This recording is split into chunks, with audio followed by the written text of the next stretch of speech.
नमस्कार दोस्तों, myself professor Balwinder Singh. I am working in Shri Baba Mastnath institute of pharmaceutical sciences and research, Baba Mastnath university, Asthal Bohar, Rohtak, Haryana.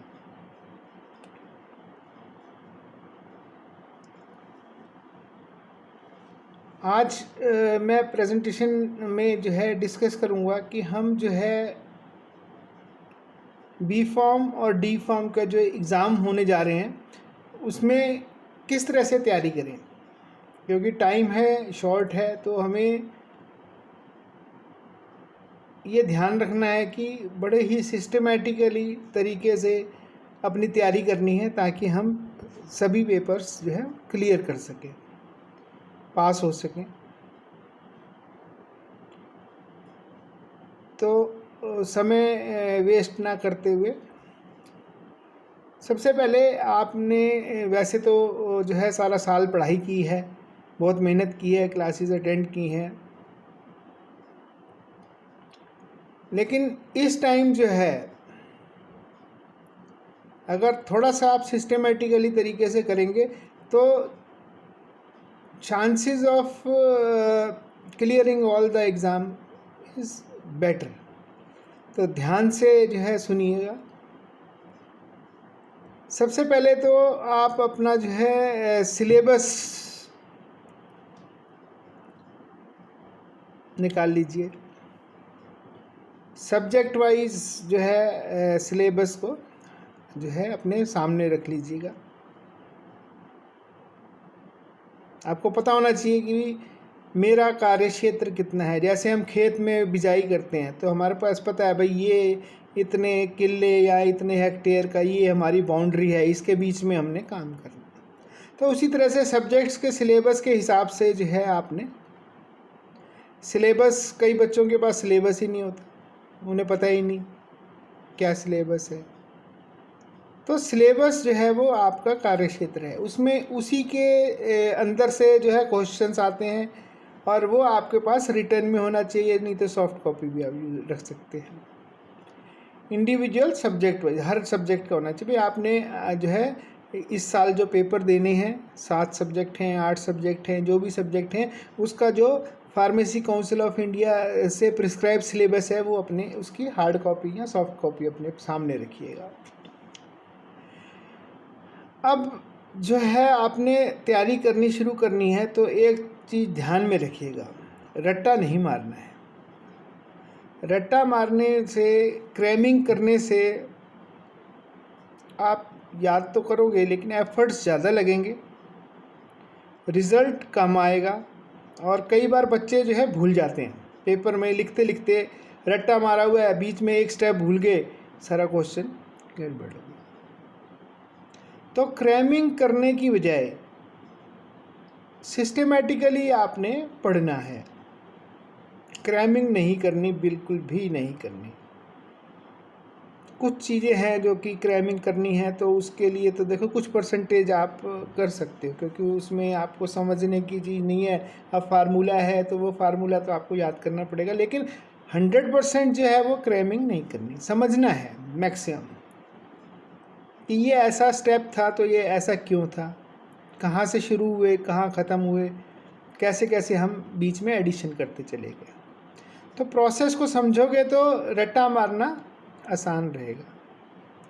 ये वैसे ही है जैसे कि आपने एक दीवार गिरानी है तो आप एकदम से धक्का मारना शुरू कर दें दीवार को तो दीवार गिरेगी नहीं। आप कोशिश करते रहेंगे लेकिन दीवार नहीं गिरेगी। अगर आप थोड़ा सा दिमाग लगाएंगे, छेनी हथौड़ा लेके उसको सिस्टमेटिकली तोड़ने की कोशिश करेंगे तो टूट जाएगी। तो उसी तरह से कोई भी सब्जेक्ट है उसको याद करने की बजाय, रट्टा मारने की बजाय उसको समझना बहुत ज़रूरी है, क्रैमिंग नहीं करनी चाहिए। अब आपके पास जितने दिन हैं, मतलब पेपर से पहले जितने दिन हैं, उन दिनों का एक आप टाइम टेबल बनाइए। हर दिन को कितने दिन हैं और कितने सब्जेक्ट की आप तैयारी करने, तो टाइम टेबल बनाएंगे तो आपके पास वो आ जाएगा कि भाई हाँ लास्ट के 1-2 दिन छोड़ दीजिए कि भाई आपने पेपर जो फर्स्ट पेपर है उसके लिए आप तैयारी करेंगे। तो बाकी दिनों का एक टाइम टेबल बनाइए। अब जो सब्जेक्ट है, सब्जेक्ट वाइज अपने सारे जितने भी नोट्स हैं वो आपने इकट्ठे करने हैं। नोट्स कैसे हो सकते हैं? नॉर्मली क्या था, जैसे भाई एक सब्जेक्ट की एक किताब हम फॉलो कर लेते हैं, तो किताब के जो उसमें ऑलमोस्ट सभी टॉपिक्स कवर होते हैं, तो हमारे लिए आसानी होती है। अगर वो किताब है तो बहुत अच्छी बात है, नहीं तो किसी भी एक किताब में सारे टॉपिक्स नहीं मिलते। तो जो आपने साल भर इकट्ठे किए हैं, तो वो अगर नहीं किए हैं तो अभी इकट्ठे कर लो। उसके लिए लाइब्रेरी भागने की ज़रूरत नहीं, टेक्नोलॉजी यूज़ करो, कंप्यूटर यूज़ करो, लैपटॉप यूज़ करो, गूगल बाबा यूज़ करो, व्हाट्सएप यूज़ करो, अपने फ्रेंड्स को यूज़ करो, उनसे इकट्ठे करो, टीचर्स से कांटेक्ट करके उनसे नोट्स जो है आप जो साल में कोई मिसिंग है तो जो है वो इकट्ठा कर सकते हो। अपने पास सारे नोट्स आपने इकट्ठे कर लिए, तो सिलेबस और नोट्स आपके पास समान आ गया। भाई ये हमने, इट इज़ जस्ट लाइक कि आपने जो है कोई डिश बनानी है, तो उसके लिए आपके पास गैस का सिलेंडर भी आ गया, उसका जो रॉ मटेरियल है, सब्जी मसाले, टमाटर, प्याज, हल्दी, सब कुछ आपके पास आ गया। मतलब सिलेबस भी है, ये सिलेबस है और ये हमारे नोट्स हैं। अब ये जो नोट्स आपके पास आ गए, इकट्ठे करने हैं, टाइम कम है आपके पास, तो मतलब ऐसे तो नहीं है कोई भी बच्चा की नोट्स ना हो, लेकिन ये है कि भाई ध्यान नहीं दिया, 50% 60% जो है वो हैं, तो बाकी के नोट्स जो है इकट्ठे कर लीजिए। और घर में भी जहाँ पे भी हैं 50-60% भी जो इकट्ठे हो रखे हैं, उनको भी जो है आप अपने चार्ज में ले लीजिए, देख लीजिए कि हाँ भाई सारे जो है वो हमारे पास नोट्स हैं कि नहीं है। अब इसके अलावा आपको क्या करना पड़ेगा? जो मार्किंग स्कीम है सब्जेक्ट की, उसको आपने ध्यान में रखना है। कितने क्वेश्चन आने हैं, क्या पैटर्न है, कितने घंटे का पेपर है, और उस हिसाब से आपने तैयारी करनी है। जो आपके सेशनल होते हैं वो आपने अपने वो भी इकट्ठे करने हैं कि कौन कौन से इम्पोर्टेंट क्वेश्चंस हैं। अगर हो सके तो पिछले सालों के क्वेश्चन पेपर जो है वो आप इकट्ठे कीजिए, किसी न किसी के पास तो होंगे, अपने सीनियर से पता कीजिए। तो आपके पास क्या क्या आ गया? सिलेबस आ गया, पैटर्न ऑफ एग्जामिनेशन आ गया, पिछले सालों के पेपर्स आ गए।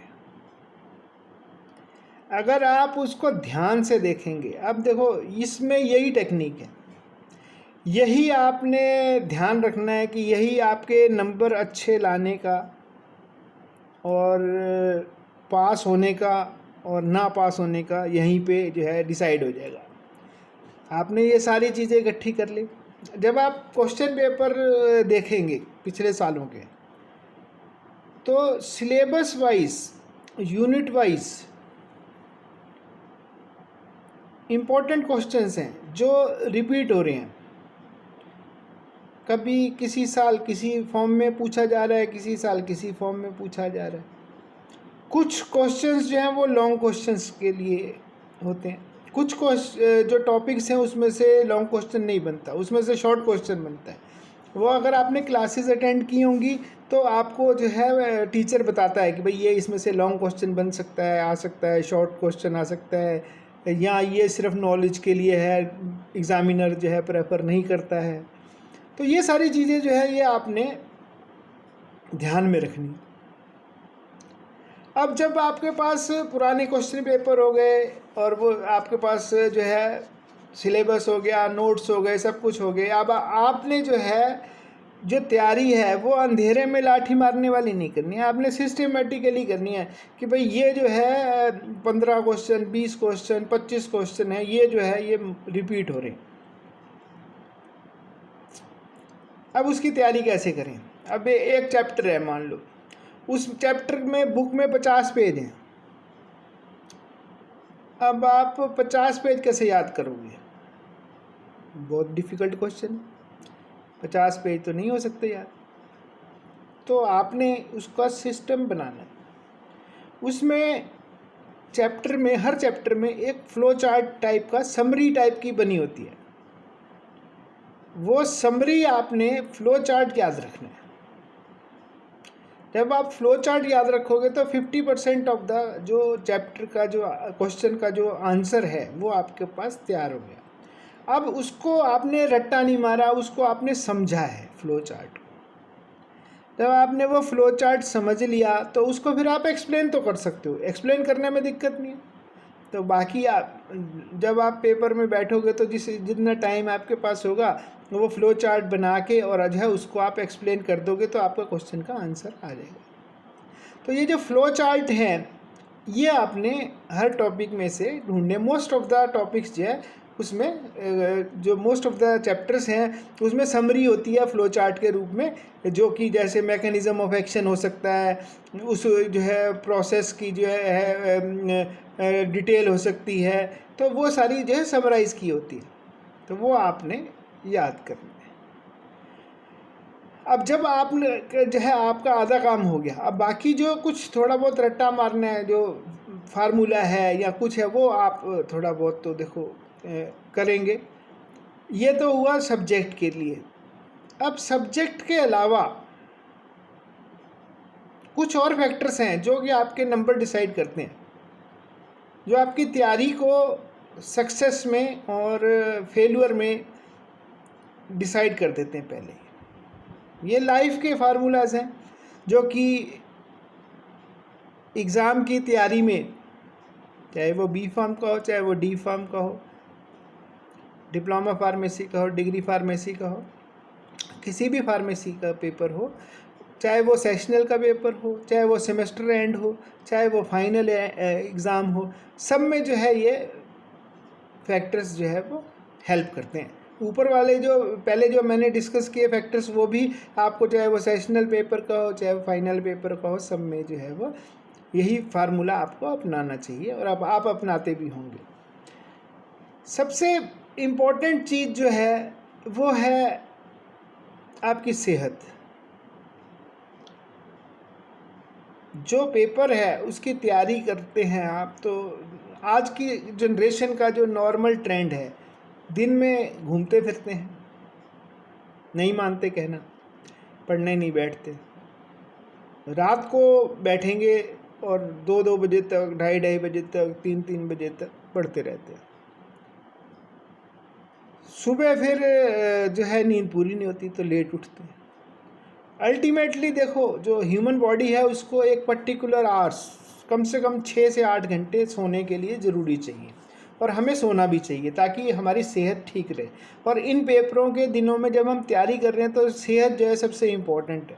तो और सेहत के लिए सबसे इम्पोर्टेंट क्या है? हमारी नींद, जो स्लीप है वो हमें प्रॉपर लेनी है, 6 से 8 घंटे लेनी है।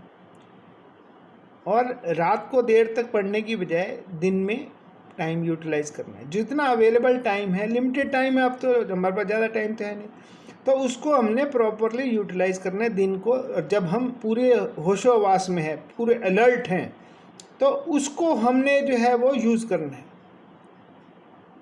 रात को जो है 10-11 बजे के बाद आप 12 बजे तक पढ़ लीजिए, लेकिन सोइए, पूरी नींद लीजिए। जो है तैयारी कैसे होगी? अगर आपका जो शरीर है वो हेल्दी होगा तो एक तो नींद पूरी हो गई, और अपनी बॉडी को जो है फिट रखिए। थोड़ी सी एक्सरसाइज कीजिए, सुबह उठ के कीजिए, खाली पेट कीजिए, थोड़ी सी कसरत ज़रूरी है, but it should not be tiring. भाई जब पेपर हो जाएंगे उसके बाद फिर आप जिम विम जाना और बाकी सब चीज़ों का जो है वो बाद में देखेंगे। अभी तो थोड़ी बहुत लाइट एक्सरसाइज, जिससे कि आपकी बॉडी जो है वो फिट रहे, हेल्दी रहे। हेल्दी जो शरीर है अगर होगा तभी आपका जो माइंड है वो हेल्दी होगा। अगर आपको मान लो दांत में दर्द है, या जो है उंगली की जो नाखून का कोर है वो पक गया, क्या आप पढ़ सकते हैं? क्या आप ध्यान लगा सकते हैं पढ़ाई में? नहीं। जब तक आपका शरीर स्वस्थ नहीं होगा, जब तक आपका पूरी नींद नहीं ले रखी होगी, तब तक आप पढ़ाई में ध्यान नहीं लगा सकते। पढ़ाई में ध्यान लगा के रिजल्ट लाने के लिए सबसे इम्पोर्टेंट चीज़ नेक्स्ट क्या आती है? पेशेंस होना। आपको ओवरनाइट रिजल्ट नहीं मिलेंगे, कंटिन्यूसली मेहनत करनी पड़ेगी। कहते हैं भाई रोम भी एक दिन में नहीं बनाता, तो मेहनत करनी पड़ेगी। जितने दिन है रोज़ पढ़ना पड़ेगा, कई दिन पढ़ना पड़ेगा। तो ये सारी चीज़ें जो है वो आपको करनी पड़ेंगी। एक दिन 1 घंटा पढ़ के आप सोचें कि हाँ भाई मैं डिस्टिंक्शन ले आऊँगा, मैं 80% नंबर ले आऊँगा, तो वो चीज़ नहीं हो सकती। पास्ट में हमारे कंट्रोल में नहीं। अब प्रेजेंट जितने दिन है उतने दिन हमने पढ़ना है, पेशेंस के साथ पढ़ना है। अब आपके 24 आवर्स को तो हम 25 घंटे 26 घंटे नहीं कर सकते। जितने दिन अवेलेबल हैं उतने दिनों को हम चेंज नहीं कर सकते, हम बढ़ा नहीं सकते। तो कहते हैं ना कि आपकी जो इनकम है, आपकी income money saved is money earned. अगर आप 24 घंटे में से देखिए कि कहाँ कहाँ आपके टाइम वेस्टर्स हैं, कहाँ कहाँ आप टाइम वेस्ट कर रहे हैं। जैसे दोस्त कह रहे हैं यार चल मार्केट घूम के आते हैं, फिल्म देखते हैं, या किसी पार्टी में चलते हैं। नहीं, सारी चीज़ें छोड़ दीजिए। अभी आपका जो एम है अर्जुन की तरह चिड़िया की आँख, पेपर पास करने हैं, उसकी तैयारी करनी है।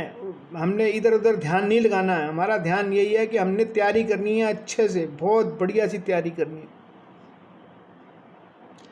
अब हम जो है इसके अलावा टाइम वेस्टर से, जैसे कुछ लोग व्हाट्सएप करते रहते हैं, टिकटॉक देखते रहते हैं, या कोई ना कोई और शौक़ है, बाद में करिएगा, पेपर के बाद करिएगा। अभी पेपर की तैयारी में जुट जाइए। टाइम वेस्टर्स को हटाएंगे, आपके पास ज़्यादा टाइम आएगा। उस टाइम को यूटिलाइज कीजिए पढ़ाई में। अब जब पढ़ाई करते हैं तो कई सारे जो है हमारे फ्रेंड सर्कल में जो दोस्त तो हैं, नाम के तो दोस्त हैं, लेकिन वो दोस्त नहीं है, वो नेगेटिव आदमी है, नेगेटिविटी फैलाते हैं। उन दोस्तों को अवॉइड कीजिए। अपने जो फ्रेंड सर्कल में जो दोस्त आपको पढ़ाई के लिए प्रेरित करे, जो कहे कि हाँ ये टॉपिक हमने कर लिया, ये टॉपिक में ये दिक्कत आ रही है, ये टॉपिक हम इस तरह से कर सकते हैं, तो उस तरह के जो दोस्त हैं जो आपको पढ़ाई में हेल्प करें, जिनका सोच पॉजिटिव हो, जो मेहनत करके आगे बढ़ना चाहते हैं, उन दोस्तों के साथ आप जो है उस ग्रुप में रहिए। नेगेटिव दोस्तों को छोड़ दीजिए। दिल में एक उमंग होनी चाहिए, तरंग होनी चाहिए, एक जोश होना चाहिए कि मेरे को अच्छे नंबर से पास होना है। तो अच्छे नंबरों से पास होने के लिए जब दिल के अंदर लौ जगेगी, तभी आप जो है अच्छे से पास होंगे। मेहनत करेंगे तभी जो है आप आगे बढ़ेंगे। अब इसमें जो है कुछ रोल आपकी फैमिली का भी है। जो पेरेंट्स हैं, जो एल्डर्स हैं, आप उनकी रिस्पेक्ट कीजिए। ऐसा कोई काम ना कीजिए जो आपको अपने पेरेंट्स को बताने में शर्म आती है। मतलब सीधी सी बात है कि कोई भी गलत काम मत कीजिए।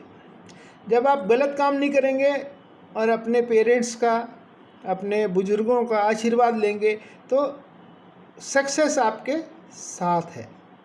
पेपर में आप अच्छे नंबरों से पास हो, मेहनत करेंगे, उनके बताए हुए तरीके से जो है आप चलिए, अच्छे से मेहनत कीजिए, उनका आशीर्वाद लीजिए, क्योंकि जो काम उनके आशीर्वाद से मिलेगा वो आपकी मेहनत में आपकी मेहनत को और अच्छे से फलीभूत करेगा।